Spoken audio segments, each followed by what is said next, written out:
अभिनव झा की इस अनोखी कक्षा में आपका फिर से एक बार स्वागत है। हम लोग आगे कंटिन्यू करने के लिए जा रहे हैं फटाफट अमेंडमेंट्स को, जो कि आपके फाइनेंस एक्ट 2016 पर आधारित है, यानी कि आपके मई 17 और नवंबर 17 एग्जाम के लिए रिलेवेंट हो जाता है। मैं आपको जानकारी के लिए बता दूं कि ये फटाफट अमेंडमेंट्स आपके फास्ट ट्रैक रिवीजन वीडियो का ही कंटिन्यूशन है, यानी कि पहले आपने अच्छे तरीके से या तो डायरेक्ट टेक्स्ट को खुद से पढ़ा हुआ है, या किसी टीचर से क्लास ली हुई है, या फिर फास्ट ट्रैक रिवीजन की वीडियो हमारी अच्छे तरीके से सुनी हुई है, जो कि फाइनेंस एक्ट 2016 पर आधारित है। तो आप उसके बाद यहां पर सेकंड स्टेप में अमेंडमेंट्स करोगे। यहां पर ऑलरेडी एफटीआर की वीडियो में मैंने सारा अमेंडमेंट्स आपको बता दिया है, लेकिन उसके बावजूद भी अमेंडमेंट्स की वीडियो मैं इसीलिए बना रहा हूं क्योंकि आप अमेंडमेंट्स को बार बार रिवाइज कर सको, क्योंकि एग्जाम में इसका एरिया जो होता है वो आपको विशेष फोकस करना होता है। एग्जाम के लिए काफी इंपॉर्टेंट एरिया माना जाता है अमेंडमेंट्स का एरिया। दूसरा लॉजिक ये है कि अमेंडमेंट्स को आप अगेन एंड अगेन रिवाइज कर सको, और इसके अलावा एग्जाम के एक दिन पहले भी, यानी कि वन डे बिफोर एग्जामिनेशन जो है, वो अच्छे तरीके से अमेंडमेंट्स को सुन के जाओ। हाँ, इन वीडियोस से सुन के जाओ ताकि कम समय में आपका अमेंडमेंट्स रिवाइज हो जाए, आप सारी चीज़ों को रिकॉल कर पाओ। दोस्तों, बहुत लोगों के दिमाग में ये आता है कि सर आप सब कुछ फटाफट मैनर में या फिर फास्ट ट्रैक मैनर में क्यों क्यों करते हो, सारी वीडियो आपकी इतनी फास्ट क्यों होती है, इतना स्पीड क्यों समझाते हो या इतना स्पीड क्यों बताते हो। दोस्तों, मैं आपको जानकारी के लिए बता दूं कि बहुत साल पहले, यानी कि हमारे जमाने में 2013 का जमाना था वो, जब मैं दिल्ली में था, वहां पर मेरा एक दोस्त प्रवीण सर, यानी कि इंडिया के सबसे महागुरुओं में से एक गुरु, उनके पास क्लास करता था फाइनेंशियल रिपोर्टिंग सब्जेक्ट का क्लास करता था। एक दिन वो क्लास करके आया तो उसने मुझे एक बहुत बड़ी बात बताई जो मेरे दिल और दिमाग में बैठ गई। उसने बताई कि प्रवीण सर, यानी कि इतने बड़े एक्सपर्ट फाइनेंशियल रिपोर्टिंग के महागुरु, जिसके हर कोई फैन है इंडिया में, ठीक है, अगर मान लो उन्होंने बताया कि किसी भी सब्जेक्ट को 5 बार रिवाइज करना है, यहां तक कि वो खुद की क्लास में बोलते हैं कि अकाउंट्स को भी 5 बार सॉल्व करना है, ठीक है। अब जहां तक बात करते हैं कि अगर अकाउंट्स को 5 टाइम सॉल्व किया है, तो उन्होंने बोला कि हर एक सब्जेक्ट को 5 बार अगर आपने रिवाइज किया है तो आपका 60+ मार्क्स आने का प्रोबेबिलिटी बहुत ज्यादा बढ़ जाता है, और आप फेल तो कभी नहीं करने वाले हो, ठीक है। तो मेरे दिमाग में यही चीज उस वक्त चल रहा था कि फास्ट 5 बार रिवाइज करने के लिए सिलेबस का टाइम पर कंप्लीट होना बहुत जरूरी है, स्पीड में और परफेक्ट मैनर में और एक्यूरेटली कंप्लीट होना जरूरी है। इसकी वजह से मेरे दिमाग में आया कि जब मैं टीचर बना तब मेरे दिमाग में आया, क्योंकि बच्चे ज़्यादा जल्दी से और काफ़ी अच्छे तरीके से रिवाइज कर पाएँ, ठीक है, इसकी वजह से मेरे दिमाग में फास्ट ट्रैक रिवीजन या फिर फटाफट वीडियोस वगैरह सबका, या फिर जिसको लास्ट मोमेंट रिवीजन आप बोलते हो, एलएमआर का कंसेप्ट आया, लास्ट एलएमआर वीडियो का ख्याल आया, ठीक है। तो इसकी वजह से मैं आपको एलएमआर वीडियो ये सब बनाता हूँ, इस पर मैं काफ़ी फोकस करता हूँ एलएमआर पे, जहाँ तक कि इसका में भी मैंने एलएमआर 12 घंटे में पूरे इसका कोई स्टडी मटेरियल को 100% इसीलिए कंप्लीट किया हुआ है ताकि आप जितनी बार चाहो उतनी बार इसको रिवाइज कर सको। अगेन एंड अगेन रिवाइज करोगे तो इसका आपके दिमाग में बैठ जाएगा, सारे पॉइंट्स आपको याद हो जाएंगे। तो ये मेरा लॉजिक है कि भाई मैं चाहता हूं कि ज़्यादा से ज़्यादा टाइम आपको रिवाइज करने में मैं सपोर्ट करूं, इसकी वजह से मैं सब कुछ फटाफट मैनर में या फिर फास्ट ट्रैक मैनर में या फिर आपको लास्ट मोमेंट रिवीजन के मैनर में बताता हूं। अब हम लोग तीसरी बात जहां तक करते हैं कि स्टेप नंबर 1 में आपने फास्ट ट्रैक रिवीजन सुन लिया, उसके बाद आपने अमेंडमेंट्स पूरा कवर कर लिया, ठीक है। अमेंडमेंट्स में आपका जो जो अमेंडमेंट्स की किताब आती है इंस्टीट्यूट की बुक, ठीक है, वो कवर कर ली, और साथ साथ में आपने क्या किया, साथ साथ में आपने आरटीपी का जो आपके रिलेवेंट एग्जाम पर आधारित होगा आरटीपी का अमेंडमेंट्स कर लिया, उसकी वीडियो आपने अच्छे तरीके से कर ली। अब जहां तक बात करते हैं तीसरे स्टेप में आपको केस लॉज याद करना है। दोस्तों, केस लॉज आपका 15 से 16 मार्क्स का, 16 से 20 मार्क्स का कवर करता है, ठीक है। सेलेक्टेड केसेस की किताब में जो केस लॉस दिया गया रहता है और आपके रिलेवेंट एग्जाम के रिवीजन टेस्ट पेपर में जो केस लॉस दिया गया रहता है, उनमें से 4-5 केस तो जरूर से पूछने वाले होते हैं, ठीक है। तो आपको साइटेशन के साथ मैंने कोशिश की है केस लॉस की वीडियो में कि आपको केस लॉस याद करवा सकूं।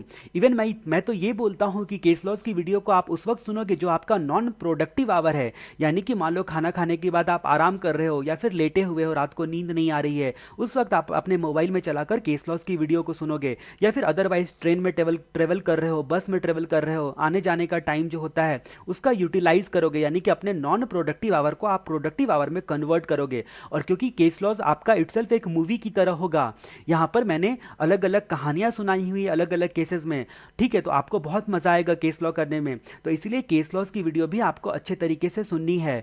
चौथा नंबर आता है आपका question and answer. Question answer की वीडियो आपके प्रैक्टिस मैनुअल और पास्ट ईयर के क्वेश्चन पर आधारित होगी। ठीक है, इस क्वेश्चन आंसर वीडियो को आपको सुन लेना है। इसको आपने एक बार भी कर लिया तो इनफ है, लेकिन एफटीआर को या फिर किसी समरी बुक को आपको बहुत अच्छे तरीके से करना है। ठीक है, तो fast track revision, amendments, case laws और क्वेश्चन आंसर। ठीक है, बातें बहुत हुई, अब हम लोग मुद्दे की बात करते हैं, अमेंडमेंट्स के बारे में अपनी चर्चा करते हैं। आपने दोस्तों एक सेक्शन देखा होगा, कौन सा सेक्शन? तो सेक्शन 115 बीबीई। 115 बीबीई क्या बोलता है? 115 बीबीई सेक्शन बोलता है कि अगर मान लो कि अनएक्सप्लेन्ड इन्वेस्टमेंट का सवाल है, या फिर अनएक्सप्लेन्ड इनकम, या फिर अनएक्सप्लेन्ड मनी बुलियन वगैरह का सवाल है, यानी कि 68 या फिर section number 69, 69 A B C D इसका सवाल है, तो उस सिचुएशन में ग्रॉस बेसिस पर, यानी कि बिना किसी एक्सपेंसेस का या फिर बिना किसी जो आपका डिडक्शन होते हैं उसको अलाउ किए हुए डायरेक्ट यानी कि ग्रॉस बेसिस पर 30% के रेट से आपको टैक्स चार्ज किया जाएगा। वहां पर एक्सपेंसेस और जो आपका डिडक्शन था वो ऑलरेडी लिखा हुआ था। इसके अलावा फाइनेंस एक्ट 2016 में एक बात और जोड़ दी गई, बोला गया कि आप इस इनकम के खिलाफ, इस इनकम के अगेंस्ट में लॉसेस का भी सेट ऑफ नहीं कर सकते हो, इस इनकम के अगेंस्ट में लॉसेस का भी सेट ऑफ नहीं कर सकते हो। तो ये आपका अमेंडमेंट हो गया। उसके बाद जहां तक बात करते हैं दूसरा अमेंडमेंट, जो कि पिछली बार ही आया था आपका, लेकिन क्योंकि रिसेंट अमेंडमेंट है इसलिए मैं आपको बता दे रहा हूं। यहां पर क्या होता था, जो क्रू मेंबर होते थे, जो कि भारत के सिटीजन होते थे, क्रू मेंबर होते थे, यानी कि फॉरेन बाउंड शिप के crew member. Foreign bound ship क्या होता है? जो कि देश विदेश में आते जाते रहता है, फॉरेन बाउंड शिप। ठीक है, मर्चेंट शिपिंग एक्ट में डिफाइन किया गया है फॉरेन बाउंड शिप किसको कहा जाता है। ठीक है, जो कि विदेश में आते जाते रहता है। तो उसके जो क्रू मेंबर होते थे, जो कि इंडियन सिटीजन होते थे, उनका रेसिडेंशियल स्टेटस डिटरमाइन करना बहुत ही मुश्किल होता था, क्योंकि इनका पीरियड ऑफ स्टे पता ही नहीं चलता था। इसीलिए ये जिम्मेदारी बोर्ड को दी गई। बोर्ड ने अकॉर्डिंगली नोटिफिकेशन इशू किया, और नोटिफिकेशन में बोर्ड ने बताया कि फॉरेन जो आपका मर्चेंट शिपिंग एक्ट के तहत जो कंटिन्यूअस डिस्चार्ज सर्टिफिकेट होता है, जिस पर ये क्रू मेंबर जो कि इंडियन सिटीजन है वो एग्रीमेंट करते हैं, ठीक है, विदेश जाने के लिए, तो उसका एग्रीमेंट के हिसाब से एग्रीमेंट में इंटर करने का दिन, यानी कि साइन इन करने का दिन और एग्जिट करने का दिन, जो डेट होगा, जो इस दिन आप सीडीएस सर्टिफिकेट में साइन इन करोगे और इस दिन साइन ऑफ करोगे, उन सबको रेसिडेंशियल स्टेटस डिटरमाइन करने के लिए इस क्रू मेंबर का, जो कि भारत का सिटीजन है, एक्सक्लूड किया जाएगा। तो मतलब कंटिन्यूस डिस्चार्ज सर्टिफिकेट के साइन इन करने का दिन और साइन ऑफ करने के दिन को एक्सक्लूड किया जाएगा। मतलब इन दोनों पीरियड को जो होता है वो एक्सक्लूड किया जाएगा। मतलब इन पीरियड से लेकर, जैसे कि मान लो 15 मई को साइन इन किया, 15 मई 16 को, ठीक है, और साइन ऑफ किया आपका 16 अगस्त को, 16 अगस्त 2016 को ही। ठीक है, तो अब जहां तक बात करते हैं, ये पीरियड को इनका एक्सक्लूड किया जाएगा। इस पीरियड को, पीरियड ऑफ स्टे में इतने दिनों के पीरियड को 15 मई से लेकर 16 अगस्त 2016 तक इसको एक्सक्लूड कर दिया जाएगा। अब हम लोग बात करते हैं हमारे अगले अमेंडमेंट के रिस्पेक्ट में, 1048 ए के रिस्पेक्ट में। 1048 ए क्या बोलता है? कोई फॉरेन कंपनी है, ध्यान देना, एसएससी कौन है? विदेशी कंपनी है। विदेशी कंपनी क्या करता है? विदेशी कंपनी का भारत में जो क्रूड ऑयल भारत में इसका क्रूड ऑयल स्टोर करने का फैसिलिटी सेंटर है। भारत में इसका क्रूड ऑयल स्टोर करने का फैसिलिटी सेंटर है। उस फैसिलिटी सेंटर से जो इनकम होता है, और रेसिडेंट को जो आप बेचते हो, रेसिडेंट को जो बेचते हो क्रूड ऑयल, भारतीय रेसिडेंट को जो आप बेचते हो, वो आपका इनकम, जो इनकम आएगा आपका, वो एग्जेम्प्टेड होगा 10K48 ए के तहत। एग्जेम्प्टेड होगा सब्जेक्ट टू कंडीशन कि आपने गवर्नमेंट ऑफ इंडिया से अप्रूवल लिया हो। ठीक है, गवर्नमेंट ऑफ इंडिया का आपको अप्रूवल हो, या फिर एग्रीमेंट साइन किया हो, सरकार से जो है एग्रीमेंट साइन किया हो। अगर ये दोनों में से कोई कंडीशन आप पूरा कर देते हो, तो आपका स्टोरेज ऑफ क्रूड ऑयल और क्रूड ऑयल को रेसिडेंट को बेचने से जो इनकम होता है वो एग्जम्प्ट माना जाएगा। अब हम लोग अगले अमेंडमेंट के रिस्पेक्ट की बात करते हैं, जो आपका डिपॉजिट सर्टिफिकेट होता है। डिपॉजिट सर्टिफिकेट जो कि गोल्ड मोनेटाइजेशन स्कीम के तहत इशू किया गया है, गोल्ड मोनेटाइजेशन स्कीम के तहत इशू किया गया है। तो डिपॉजिट सर्टिफिकेट, इसके रिस्पेक्ट में दो अमेंडमेंट। पहला अमेंडमेंट क्या, कि जो डिपॉजिट सर्टिफिकेट होता है जो कि गोल्ड मोनेटाइजेशन स्कीम के तहत इशू किया गया है, उसका इंटरेस्ट इनकम जो होता है वो एग्जेम्प्ट होगा। इंटरेस्ट इनकम जो होगा वो एग्जेम्प्ट होगा सेक्शन 10 के सब सेक्शन 15 में इंटरेस्ट इनकम एग्जेम्प्ट होगा। और क्योंकि कैपिटल गेन का जो कैपिटल एसेट्स का डिफिनेशन होता है सेक्शन 2 के 14 में, इसका जो एक्सक्लूजन पार्ट होता है बट डज नॉट इंक्लूड वाला, उसमें से भी deposit certificate issued under gold monetisation scheme को एक्सक्लूड किया गया है। इसीलिए इसके ट्रांसफर करने पर, इस डिपॉजिट सर्टिफिकेट के ट्रांसफर करने पर कैपिटल गेन भी अट्रैक्ट नहीं होगा, और इसका ब्याज भी जो होता है वो माफ होगा, यानी कि टैक्स नहीं लगेगा। अब हम लोग बात करते हैं अगले अमेंडमेंट्स के रिस्पेक्ट में अपनी चर्चा 80 आईएसी की कहानी। 80 आईएसी की कहानी क्या बोलती है? Deduction for new startup. New startup के रिस्पेक्ट में डिडक्शन, न्यू स्टार्टअप के रिस्पेक्ट में डिडक्शन। अब ये न्यू स्टार्टअप क्या होता है, ठीक है, इसके रिस्पेक्ट में हम लोग पूरी कहानी जानते हैं। सबसे पहले एसएससी यहाँ पर कंपनी या फिर एलएलपी होती है, जिसके रिस्पेक्ट में 80 आईएसी सेक्शन एप्लीकेबल होता है, ठीक है। डिडक्शन फॉर न्यू स्टार्टअप, ठीक है, ये इसके रिस्पेक्ट में कंपनी और एलएलपी, लिमिटेड लायबिलिटी पार्टनरशिप।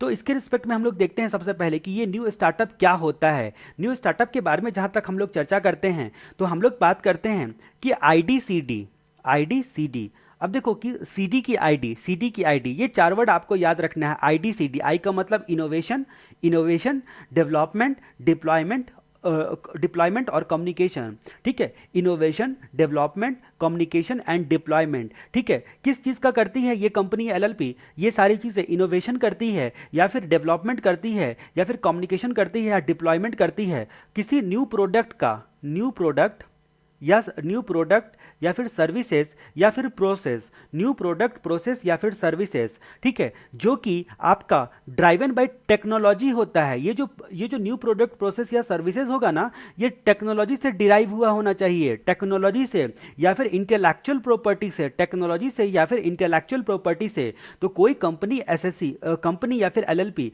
ठीक है, अगर मान लो कि क्या करती है, किस चीज का बिजनेस करती है, ऐसा बिजनेस करती है जो कि इन्वॉल्व है इनोवेशन में, डेवलपमेंट में, कम्युनिकेशन में या फिर डिप्लॉयमेंट में, न्यू प्रोडक्ट, सर्विसेज या फिर प्रोसेस का जो कि ड्राइवन बाय टेक्नोलॉजी है या फिर इंटेलेक्चुअल प्रॉपर्टी है। तो पहला कंडीशन तो ये। दूसरा कंडीशन कि ये जो आपकी कंपनी या एलएलपी है, इसका इनकॉर्पोरेशन स्पेसिफाइड डेट में होना चाहिए, यानी कि 1/4/2016 से लेकर 31/3/2019 के बीच इनका इनकॉर्पोरेशन होना चाहिए।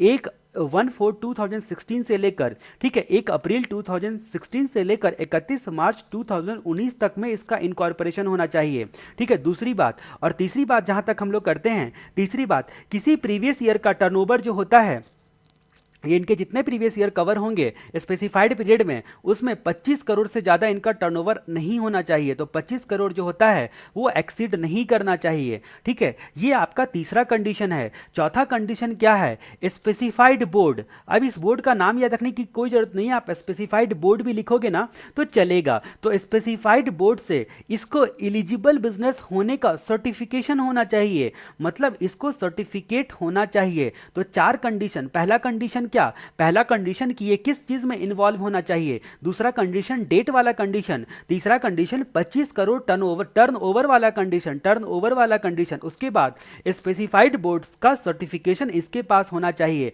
अगर ये सारी कंडीशन को पूरी कर देती है कोई कंपनी या फिर एलएलपी, तो ऐसी परिस्थिति में उसको क्या बोला जाएगा? Eligible for new startup deduction. वो एलिजिबल हो जाएगी न्यू स्टार्टअप डिडक्शन के रिस्पेक्ट में। अब ये न्यू स्टार्टअप डिडक्शन कैसे कैसे मिलेगा, इसकी चर्चा हम लोग करते हैं। जिस प्रीवियस ईयर में स्टार्टअप किया है, जिस प्रीवियस ईयर में स्टार्टअप किया है, उसके रिलेवेंट असेसमेंट ईयर को हम लोग यहां पर पहला असेसमेंट ईयर बोलने के लिए जा रहे हैं।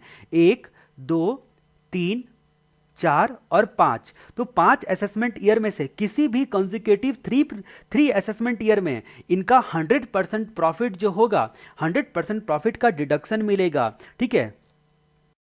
मतलब जिस प्रीवियस ईयर में आपने स्टार्टअप किया है, ठीक है, स्टार्टअप किया है, उसके रिलेवेंट असेसमेंट ईयर के बिगिनिंग से लेकर 5 सालों के बीच में आपको किसी भी 3 कॉन्जिक्यूटिव जो असेसमेंट ईयर होगा उस पर आपको डिडक्शन मिलेगा, ठीक है, 100% प्रॉफिट का, 100% प्रॉफिट का, सब्जेक्ट टू कंडीशन। अब यहां पर 4 कंडीशन तो हम लोगों ने ऑलरेडी देख लिए कि ये काम क्या करना चाहिए, इनकॉर्पोरेशन का पीरियड क्या होना चाहिए, टर्नओवर का कंडीशन और स्पेसिफाइड बोर्ड से सर्टिफिकेशन का कंडीशन। इसके अलावा बोला गया है कि ये जो आपका न्यू स्टार्टअप होगा वो आपका कभी भी आपका एग्जिस्टिंग बिजनेस के स्प्लिटिंग अप, ठीक है, एग्जिस्टिंग बिजनेस के स्प्लिटिंग अप से या फिर रिकंस्ट्रक्शन से ना बना हुआ होना चाहिए। तो ये जो न्यू स्टार्टअप का बिजनेस है, एग्जिस्टिंग बिजनेस का स्प्लिटिंग अप या रिकंस्ट्रक्शन नहीं होना चाहिए। दूसरी बात कि जितने भी प्लांट एंड मशीनरी आप यहां पर इस्तेमाल करोगे न्यू स्टार्टअप में, वो न्यू होने चाहिए, except total plant and machinery का मैक्सिमम 20% जो होता है वो सेकंड हैंड हो सकता है अगर इंपोर्टेड हो तो, एक्सेप्ट मैक्सिमम जो होता है 20% आपका सेकंड हैंड हो सकता है अगर इंपोर्टेड हो तो। तीसरी बात कि आपको अपना बुक्स ऑफ अकाउंट जो होगा वो सीए से ऑडिट करवा के आपको स्पेसिफाइड डेट तक जमा कर देना है रिटर्न के साथ, ठीक है। तो ये चीजें सब्जेक्ट टू कंडीशन, तो ये बातें मैंने बताई। तो मैंने क्या बताया 80 आईएसी के रिस्पेक्ट में, आप एक बार ध्यान से सुनो। 80 आईएसी के रिस्पेक्ट में मैंने क्या बताया कि कोई भी कंपनी या फिर एलएलपी जो कि आपका किस बिजनेस में इन्वॉल्व है, इनोवेशन, डेवलपमेंट, डिप्लॉयमेंट, कम्युनिकेशन, किस चीज का, न्यू प्रोडक्ट, प्रोसेस या सर्विसेज का, वो न्यू प्रोडक्ट, प्रोसेस या सर्विसेज किस चीज से ड्राइवन है, तो टेक्नोलॉजी या फिर इंटेलेक्चुअल प्रॉपर्टी से इनकॉर्पोरेशन हुआ होना चाहिए 1 अप्रैल 2016 से लेकर 31 मार्च 2019 के बीच, ठीक है, 16-19, ठीक है, ये आपको याद रखना है। और किसी प्रीवियस ईयर में उसका टर्नओवर 25 करोड़ से एक्सीड नहीं करना चाहिए और स्पेसिफाइड बोर्ड से एलिजिबल बिजनेस का सर्टिफिकेशन उसको लेना पड़ेगा। तो जिस प्रीवियस ईयर में स्टार्टअप किया है उसके रिलेवेंट असेसमेंट ईयर के बिगिनिंग से 5 सालों तक किसी भी 3 कंसेक्यूटिव प्रीवियस ईयर में 100% प्रॉफिट का इनको डिडक्शन मिल जाएगा, सब्जेक्ट टू कंडीशन कि ये एग्जिस्टिंग बिजनेस के स्प्लिटिंग अप या रीऑर्गेनाइजेशन से ना बना हुआ होना चाहिए। प्लांट एंड मशीनरी सारे के सारे न्यू होने चाहिए except total plant and machinery का मैक्सिमम 20% सेकंड हैंड हो सकता है अगर इंपोर्टेड हो तो। उसके बाद बुक्स ऑफ अकाउंट्स का ऑडिट जो होता है वो सीए से आपको करवाना पड़ेगा।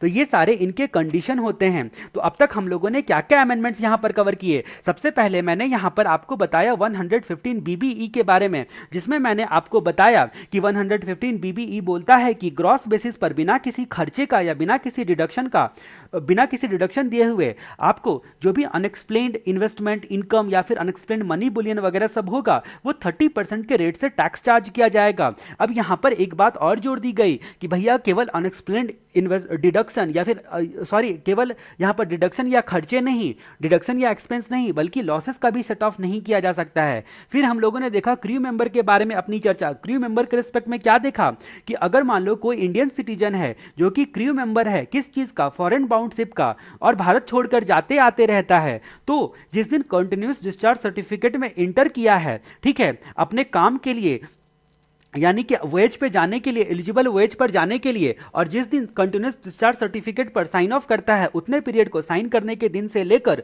साइन ऑफ करने के दिन को एक्सक्लूड किया जाएगा इनका रेसिडेंशियल स्टेटस डिटरमाइन करने के लिए। ये किसने बताया, तो बोर्ड ने नोटिफिकेशन के थ्रू बताया। उसके बाद हम लोगों ने क्या देखा, 10 का 48A देखा। इसमें हम लोगों ने क्या देखा कि कोई फॉरेन कंपनी है जो कि भारत में उसका स्टोरेज फैसिलिटी है, किस चीज को स्टोर करने का, क्रूड ऑयल को स्टोर करने का, और क्रूड ऑयल के स्टोर करने से या फिर रेसिडेंट को बेचने से जो भी इनका इनकम होता है वो 1048A में एग्जम्प्ट हो जाएगा, बशर्ते कि उसने, जो फॉरेन कंपनी है, उसने सेंट्रल गवर्नमेंट का अप्रूवल लिया हो स्टोरेज और सेल करने के लिए या फिर सेंट्रल गवर्नमेंट से एग्रीमेंट किया हो। उसके बाद हम लोगों ने देखा 10 के सबसेक्शन 15 के बारे में। इसमें हम लोगों ने क्या देखा, जो भी आपका जो डिपॉजिट सर्टिफिकेट होता है गोल्ड मोनेटाइजेशन स्कीम के अंतर्गत इशू, इसका जो ब्याज होता है डिपॉजिट सर्टिफिकेट जो कि गोल्ड मोनेटाइजेशन स्कीम के अंतर्गत इशू किया जाता है, इसका जो इंटरेस्ट होता है वो इंटरेस्ट आपका एग्जेम्प्ट हो जाएगा साथ में, क्योंकि कैपिटल एसेट्स के डेफिनेशन में ये नहीं आता है, इसीलिए कैपिटल गेन टैक्स यहां पर अट्रैक्ट ही नहीं होगा। फिर हम लोगों ने देखा 80 आईएसी के बारे में अपनी चर्चा, जिसमें हम लोगों ने देखा डिडक्शन न्यू स्टार्टअप का, किस चीज का, तो न्यू स्टार्टअप का। तो यहां पर हम लोगों ने देखा कि कोई कंपनी है या फिर एलएलबी है जो कि इन्वॉल्व है इनोवेशन, डेवलपमेंट, डिप्लॉयमेंट या फिर कम्युनिकेशन, न्यू प्रोडक्ट, प्रोसेस या सर्विसेज का, जो कि ड्राइवन बाय टेक्नोलॉजी है या फिर इंटेलेक्चुअल प्रॉपर्टी है, और ये जो आपकी कंपनी वगैरह है उसका इनकॉर्पोरेशन 1 अप्रैल 2016 से लेकर 31 मार्च 2019 के बीच में हुआ होना चाहिए। उसके बाद किसी प्रीवियस ईयर में इसका टर्नओवर 25 करोड़ से एक्सीड नहीं होना चाहिए और इनके पास स्पेसिफाइड बोर्ड से एलिजिबल बिजनेस करने का सर्टिफिकेशन होना चाहिए। तो जिस प्रीवियस ईयर में आपने स्टार्टअप किया है उसके रिलेवेंट असेसमेंट ईयर के बिगिनिंग से लेकर 5 सालों तक किसी भी 3 कॉन्जिक्यूटिव प्रीवियस ईयर में आपको 100% प्रॉफिट का डिडक्शन मिल जाएगा, सब्जेक्ट टू कंडीशन कि किसी एग्जिस्टिंग बिजनेस के स्प्लिटिंग अप या फिर रिकंस्ट्रक्शन से आपका जो नया बिजनेस है, ये जो आपका एलिजिबल बिजनेस है न्यू स्टार्टअप का, ये आपका ना बना हुआ होना चाहिए। दूसरा कि नया प्लांट एंड मशीनरी ही केवल आपको यूज करना है न्यू स्टार्टअप के लिए, एक्सेप्ट 20% मैक्सिमम आप सेकंड हैंड यूज कर सकते हो अगर इंपोर्टेड है तो। और तीसरी बात कि बुक्स ऑफ अकाउंट अकाउंट्स को आपको सीए से ऑडिट करवाना होगा। तो ये बातें हम लोगों ने जानी। अब हम लोग अगले अमेंडमेंट की चर्चा करते हैं। अगला अमेंडमेंट है आपका 115 बीबीएफ। 115 बीबीएफ क्या बोलता है?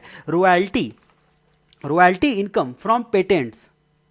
ठीक है, रॉयल्टी इनकम किस चीज से? पेटेंट से। इसके बारे में चर्चा आती है। ये सेक्शन आपका 115 बीबीएफ। ठीक है, इस सेक्शन में क्या बोला गया है? पेटेंट का डेवलपमेंट अगर भारत में होता है और पेटेंट भारत में रजिस्टर्ड है, तो देखो ध्यान दो, यहां पर मैंने क्या वर्ड बोला? Developed and registered. ठीक है, डेवलप का मतलब यहां पर इसी सेक्शन में बताया गया है। डेवलप्ड का मतलब क्या हो गया? ठीक है, भारत में डेवलप्ड और रजिस्टर्ड है। रजिस्ट्रेशन तो कोई भी करवा लेगा पेटेंट का, इसलिए डेवलप्ड एंड रजिस्टर्ड दोनों क्राइटेरिया होना चाहिए। तो जो भी रॉयल्टी इनकम मिलेगा एसएससी को, वो मात्र और मात्र 10% के रेट से टैक्सेबल होगा। मतलब इनके पास ऑप्शन होता है कि केवल 10% के रेट से रॉयल्टी इनकम पर टैक्स दो 115 बीबीएफ के तहत। किसके तहत? तो 115 बीबीएफ के तहत। अब हम लोगों ने यहां पर देखा था 100, यहां पर हम लोगों ने क्या देखा था? 115 डबल बीई, 115 डबल बीई। अब यहां पर एक साथ देखो, 115 बीबीई में ये वाला आया और बीबीएफ में ये वाला आया। तो उम्मीद है कि आप सेक्शन वाइज इसको याद करोगे। तो जहां तक हम लोग बात करते हैं कि हम लोगों ने क्या यहां पर अभी अभी देखा, हम लोगों ने देखा पेटेंट अगर भारत में डेवलप किया गया है और रजिस्टर्ड किया गया है, तो उस पेटेंट से जो भी रॉयल्टी इनकम मिलेगा, ठीक है, एसएससी को, वो मात्र 10% के रेट से, यानी कि लोअर रेट से टैक्सेबल होगा। ठीक है, सब्जेक्ट टू कंडीशन। यहां पर क्या क्या कंडीशन है? बिना कंडीशन के लॉ लिख दिया तो फिर लॉ क्या हुआ? यहां पर कंडीशन बताए गए हैं। रिटर्न फाइल करने के डेट से पहले पहले ही, जो आपका रिटर्न फाइल करने का डेट होगा, उस डेट से पहले पहले ही आपको ये 115 बीबीएफ वाला ऑप्शन एक्सरसाइज करना होगा।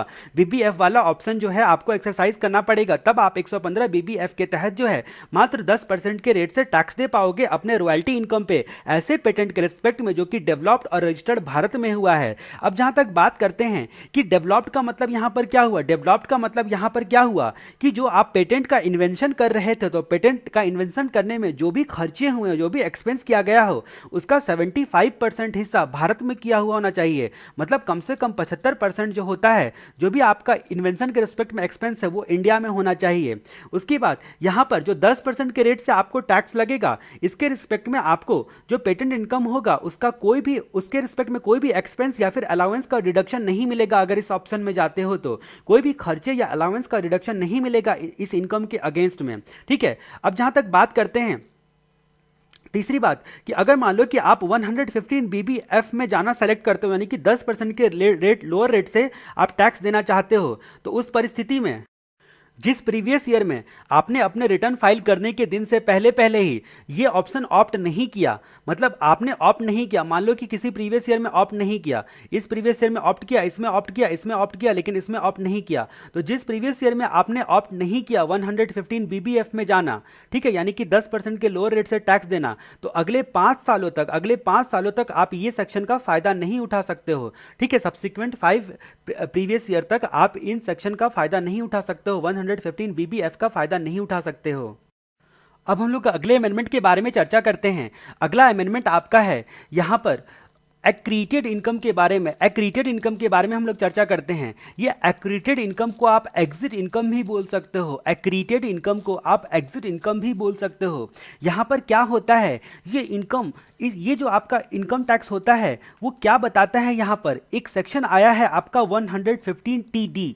ठीक है, 115 तोड़ दो, किसका कमर तोड़ दो? तो 12AA वाले का जो ट्रस्ट, 12AA का जो ट्रस्ट होता है या चैरिटेबल इंस्टीट्यूशन होती है, उसका कमर तोड़ दो, तो 115 बार तोड़ दो, मार मार कर। तो 115 टीडी, ये सेक्शन आपको याद रखना है, सेक्शन ही आपको याद रखना है, 115 टीडी। ये सेक्शन के अंतर्गत ये एक्रीटेड इनकम की पूरी कहानी आती है, जो कि आपके चैरिटेबल या रिलीजियस ट्रस्ट चैप्टर का ही एक हिस्सा आप समझ सकते हो, और इसको काफी इंपॉर्टेंट आप मान के रखोगे, क्योंकि ये आपके मई 17 या फिर नवंबर 17 एग्जाम में पक्का से पक्का पूछने वाला है। तो जहां तक हम लोग बात करते हैं कि ये ट्रस्ट या इंस्टीट्यूशन, ट्रस्ट या फिर इंस्टीट्यूशन जिसका 12AA में जो कि रजिस्टर्ड है, ऐसा ट्रस्ट या इंस्टीट्यूशन जो कि 12AA सेक्शन के तहत रजिस्टर्ड है, ठीक है, उसके जितने भी एसेट्स होते हैं, सारे एसेट्स के अलावा, सारे एसेट्स को की वैल्यू को लोगे आप, फेयर मार्केट वैल्यू को, एक्सेप्ट एसीडी, तो सारे एसेट्स एक्सेप्ट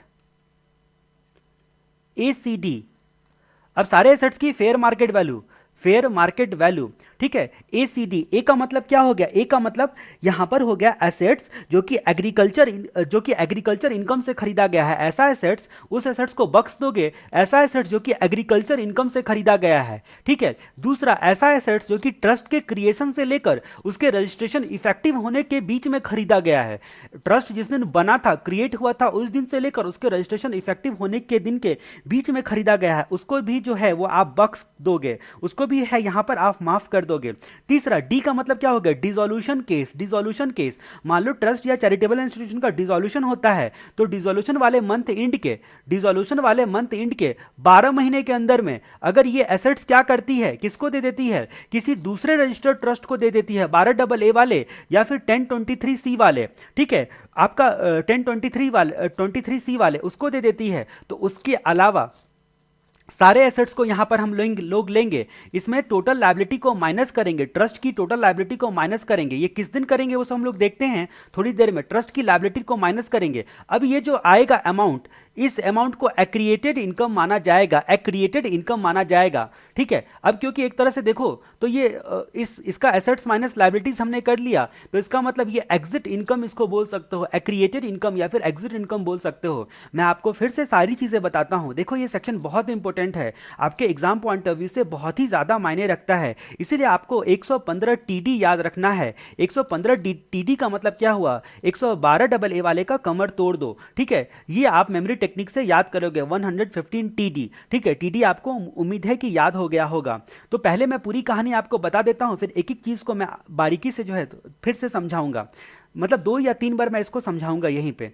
एक आपका ट्रस्ट है या इंस्टीट्यूशन है, ट्रस्ट या इंस्टीट्यूशन है जो कि 12AA में रजिस्टर्ड है, 12AA में रजिस्टर्ड है, ठीक है। इसके एसेट्स, कुछ एसेट्स को छोड़कर, वो कौन सा क्या क्या एसेट्स होते हैं मैंने एक बार आपको बता दिया, फिर से बताऊंगा। कुछ एसेट्स के छोड़कर बाकी जितने भी आपके एसेट्स होंगे उसकी फेयर मार्केट वैल्यू, सारे एसेट्स की फेयर मार्केट वैल्यू में से उसका टोटल लायबिलिटीज को माइनस करेंगे, टोटल लायबिलिटी को माइनस करेंगे। किस दिन ये करेंगे काम, किस दिन का फेयर मार्केट वैल्यू लेंगे, तो वो स्पेसिफाइड डेट का लेंगे। स्पेसिफाइड डेट क्या होता है थोड़ी देर में हम लोग जान जाएंगे। तो जो इनकम आएगा उसको एक्रिएटेड इनकम बोला जाएगा, एक्रिएटेड इनकम बोला जाएगा। इस एक्रिएटेड इनकम को मैक्सिमम मार्जिनल रेट से टैक्स लिया जाएगा, ठीक है, in addition to other tax. Maximum marginal rate MMR, ठीक है, यानी कि 35.535%, आपके फाइनेंस एक्ट 2016 के हिसाब से 35.535%, तो मैक्सिमम मार्जिनल रेट से टैक्स लिया जाएगा।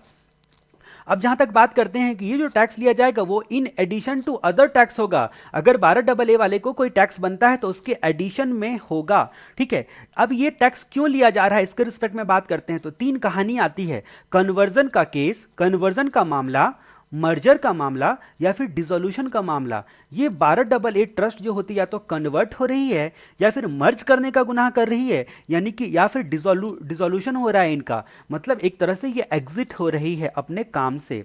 तो ट्रस्ट या कब इसको माना जाएगा, ट्रस्ट या इंस्टीट्यूशन, ट्रस्ट या इंस्टीट्यूशन। गौर से देखना, मैं सारी बातें जो होती हैं एक ही जगह पे बोलूंगा, ठीक है। अलग अलग प्रोविजन के हिसाब से जितनी भी बातें दी गई एक्यूमुलेट करके मैं सारी बातें एक ही जगह बोलूंगा। कन्वर्जन, जो ट्रस्ट या इंस्टीट्यूशन होता है, ठीक है, ट्रस्ट या इंस्टीट्यूशन होता है उसका फॉर्म कन्वर्ट हो जाता है जो कि 12AA के लिए नॉन एलिजिबल माना जाएगा। तो ऐसे फॉर्म में ये ट्रस्ट या इंस्टीट्यूशन कन्वर्ट हो गया जो कि 12AA के लिए नॉन एलिजिबल माना जाएगा, नॉन एलिजिबल माना जाएगा। भैया आप कन्वर्ट हो गए।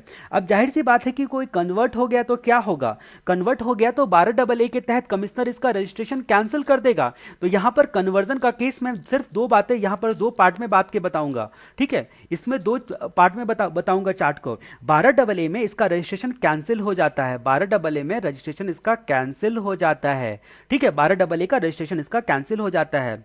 दूसरी बात होती है कि कन्वर्जन तभी भी माना जाएगा जब इसके ऑब्जेक्ट क्लॉज में, जो रजिस्ट्रेशन लिया था उस वक्त जो आपका ऑब्जेक्ट क्लॉज था उसमें मॉडिफिकेशन किया जा रहा है। मॉडिफिकेशन किस चीज में, ऑब्जेक्ट क्लॉज में। अब कुछ इस तरीके से मॉडिफिकेशन किया जा रहा है कि जो रजिस्ट्रेशन जो आपने जो ऑब्जेक्ट दिखाकर रजिस्ट्रेशन करवाया था उससे कन्फर्मिटी नहीं हो रही है। कुछ इस तरीके से मॉडिफिकेशन किया जा रहा है कि जो आपने ऑब्जेक्टिव बताया था उससे कन्फर्मिटी नहीं हो रही है। तो ऐसे सिचुएशन में क्या होगा, ऑब्जेक्ट में बदलाव आया तो या तो आपका ऑब्जेक्ट जो है वो जेन्युइन है, जो बदलाव आप कर रहे हो वो जेन्युइन है, तो आपने 12AA के तहत वापस से फ्रेश रजिस्ट्रेशन के लिए अप्लाई किया है, फ्रेश रजिस्ट्रेशन के लिए फ्रेश रजिस्ट्रेशन। ठीक है, ये दो कहानी आती है फ्रेश रजिस्ट्रेशन की, या फिर आपने अप्लाई ही नहीं किया है, या फिर अप्लाई कर दिया और रिजेक्ट हो गया। ठीक है, तो यहां पर फ्रेश रजिस्ट्रेशन के लिए एक ही मामले देखते हैं कि नॉट अप्लाइड, और दूसरा मामला दूसरे कैटेगरी में हम लोग क्या बांटते हैं कि अप्लाई एंड रिजेक्टेड। जब आपने एक्सेप्ट हो गया आपका एप्लीकेशन तब तो वो कंटिन्यू रहेगा, तब तो क्रिएटेड इनकम कहलाएगा ही नहीं। लेकिन मान लो अप्लाई हो गया और रिजेक्टेड हो गया, तो हम लोगों ने क्या देखा, पहला मामला हम लोगों ने देखा कि 12AA का जो ट्रस्ट या इंस्टीट्यूशन होता है उसका कन्वर्जन हो जाता है, उसका फॉर्म कुछ इस तरीके से कन्वर्ट होता है कि वो 12AA के रजिस्ट्रेशन के लिए आप एलिजिबल नहीं रहता है, इसलिए उसका 12AA कैंसिल कर दिया जाता है। या फिर अदरवाइज वो कन्वर्जन भी तभी भी माना जाएगा, डीम्ड कन्वर्जन तभी भी माना जाएगा जब अपने ऑब्जेक्ट क्लॉज को आप मॉडिफाई करते हो और फ्रेश रजिस्ट्रेशन के लिए 12AA के तहत अप्लाई नहीं करते हो, या फिर अप्लाई करते हो और आपका एप्लीकेशन रिजेक्ट हो जाता है। ठीक है, ये पहली कहानी। दूसरी कहानी कि जो आपका ट्रस्ट या इंस्टीट्यूशन है उसका मर्जर होता है, उस एंटिटी के साथ इसका मर्जर होता है, ठीक है, जिसका ऑब्जेक्ट जो होता है वो चैरिटेबल रिलीजियस 12AA वाला है ही नहीं। ठीक है, उसका ऑब्जेक्ट है ही नहीं, या फिर वो 12AA के तहत रजिस्टर्ड नहीं है, ऑब्जेक्ट भी नहीं है और रजिस्टर्ड भी नहीं। ऑब्जेक्ट होना और रजिस्टर्ड होना दोनों होना चाहिए, तब जाके आप मर्जर कर सकते हो। 12AA का रजिस्ट्रेशन ऐसे पर्सन के साथ होता है जो कि 12AA नहीं है, सीधे शब्दों में कहा जाए तो मर्जर का केस हो गया ये मामला। इस सिचुएशन में भी आपको एक्रिएटेड इनकम कैलकुलेट करना है। तीसरी बात जहां तक बात करते हैं डिसोल्यूशन का मामला, मान लो कि डिसोल्यूशन वाले मंथ के 12 महीने के अंदर में, मंथ इंड के, डिसोल्यूशन इस मंथ में हुआ है मान लो, उसके इंड के 12 महीनों के अंदर में, ठीक है, 12 महीनों के अंदर में आपको क्या करना है, डिसोल्यूशन वाले मंथ के इंड के 12 महीनों के अंदर में, 12 महीनों के अंदर में जितने भी आपके एसेट्स वगैरह थे, ठीक है, उसको डिस्ट्रीब्यूट कर देना है चैरिटेबल या रिलीजियस ऑर्गेनाइजेशन को, जो कि 12AA में रजिस्टर्ड होनी चाहिए, नहीं तो कम से कम 1023C वाला होना चाहिए। ठीक है, तो इनको आपको 12 महीनों के अंदर में दे देना था, लेकिन आपने नहीं दिया। अब नहीं दिया तो आपका इनकम क्रिएटेड इनकम यहां पर कंप्यूट किया जाएगा। ठीक है, तो मैंने अब तक क्या क्या बोला फिर से एक बार बताता हूं। मैंने यहां पर बोला कि ट्रस्ट या इंस्टीट्यूशन जो कि 12AA में रजिस्टर्ड है, ठीक है, उसका एसीडी यानी कि 3 प्रकार के एसेट्स को छोड़कर बाकी सारे एसेट्स की फेयर मार्केट वैल्यू माइनस जो भी टोटल लायबिलिटी होगी स्पेसिफाइड डेट को, स्पेसिफाइड डेट क्या होता है मैं आपको बताऊंगा, स्पेसिफाइड डेट को उसका क्रिएटेड इनकम माना जाएगा और मैक्सिमम मार्जिनल रेट यानी कि 35.535% से टैक्सेबल होगा in addition to other tax. ठीक है, अब जहां तक बात करते हैं in addition to other tax, अब हम लोगों ने इसके बाद क्या देखा कि या 12AA का जो ट्रस्ट या इंस्टीट्यूशन है, ठीक है, उसका फॉर्म में कन्वर्जन हो जाता है, फॉर्म में कन्वर्जन हो जाता है जो कि 12AA के लिए एलिजिबल नहीं, ऐसे फॉर्म में कन्वर्ट हो जाता है, तो उसका रजिस्ट्रेशन या तो कैंसिल हो जाएगा या फिर ऑब्जेक्ट क्लॉज में मॉडिफिकेशन किया तभी भी कन्वर्जन माना जाएगा, और फ्रेश रजिस्ट्रेशन के लिए या तो आपने अप्लाई नहीं किया पर अप्लाई किया पर आपका रिजेक्टेड हो गया। दूसरी बात कि आपने ऐसी ऑर्गेनाइजेशन के साथ मर्जर किया है जो कि 12AA वाली जो या चैरिटेबल या रिलीजियस वाली आपकी इंस्टीट्यूशन नहीं है, ठीक है, इसके साथ मर्जर किया है, या फिर जो आपका जब डिसोल्यूशन हुआ है, ट्रस्ट या इंस्टीट्यूशन जब आपका डिसोल्यूशन हुआ है, तो डिसोल्यूशन वाले मंथ इंड के 12 महीने के अंदर में आपने अपनी सारी एसेट्स को, ठीक है, किसी अदर ट्रस्ट या फिर 1023C वाले या फिर 12AA वाले को ट्रांसफर नहीं किया है, डिस्ट्रीब्यूट नहीं किया है, तो उस सिचुएशन में आपका 3 केस में आपका क्रिएटेड इनकम जो होता है वो आप पर लेवी हो जाएगा। अब जहां तक हम लोग बात करते हैं, ये जो मैंने आपको बताया स्पेसिफाइड डेट अलग अलग सिचुएशन में होगा, ठीक है, जब क्रिएटेड इनकम कंप्यूट किया जाएगा। यहां पर हम लोगों ने क्या देखा कि 12AA का कैंसिल कर दिया गया, 12AA का कैंसिल कर दिया गया, तो यहां पर जो स्पेसिफाइड डेट होगा यानी कि वैल्यूएशन डेट होगा वो रजिस्ट्रेशन कैंसिल करने का दिन लिया जाएगा, रजिस्ट्रेशन कैंसिल डेट, यहां पर रजिस्ट्रेशन कैंसिल डेट लिया जाएगा। उसके बाद जहां तक बात करते हैं कि ऑब्जेक्ट क्लॉज में मॉडिफिकेशन किया था, तो ऑब्जेक्ट क्लॉज, अब ऑब्जेक्ट क्लॉज में जो मॉडिफिकेशन किया था उसमें हम लोगों ने 2 बातें जानी, फ्रेश रजिस्ट्रेशन के लिए अप्लाई नहीं किया। पहली बात तो हम लोगों ने देखी कि फ्रेश रजिस्ट्रेशन के लिए अप्लाई नहीं किया। अगर फ्रेश रजिस्ट्रेशन के लिए अप्लाई नहीं किया तो ऐसी परिस्थिति में यहां पर क्या होगा, जिस प्रीवियस ईयर में आपका ऑब्जेक्ट क्लॉज बदल गया, जिस प्रीवियस ईयर में आपका ऑब्जेक्ट क्लॉज बदल गया, उसके एंड के 14 दिनों के अंदर में आपको सरकार के खाते में इस पर एक्रिएटेड इनकम कंप्यूट करके टैक्स जो है वो दे देना है। तो अप्लाई नहीं किया तो ऑब्जेक्ट क्लॉज में चेंज होने वाले दिन को ही हम लोग मानेंगे कि आपका कैंसिलेशन डेट मानकर उसी डेट को वैल्यूएशन हो जाएगा। अब जहां तक बात करते हैं, अगर अप्लाई किया और रिजेक्ट हो गया, अप्लाई किया और रिजेक्ट हो गया, तो उस सिचुएशन में क्या होगा? उस सिचुएशन में अप्लाई किया, apply and rejected, apply and rejected. अब अप्लाई किया और रिजेक्ट हो गया तो उस सिचुएशन में क्या होगा? उस सिचुएशन में जनरली की बात जहां तक हम लोग कर रहे हैं, जनरली की बात जहां तक कर रहे हैं,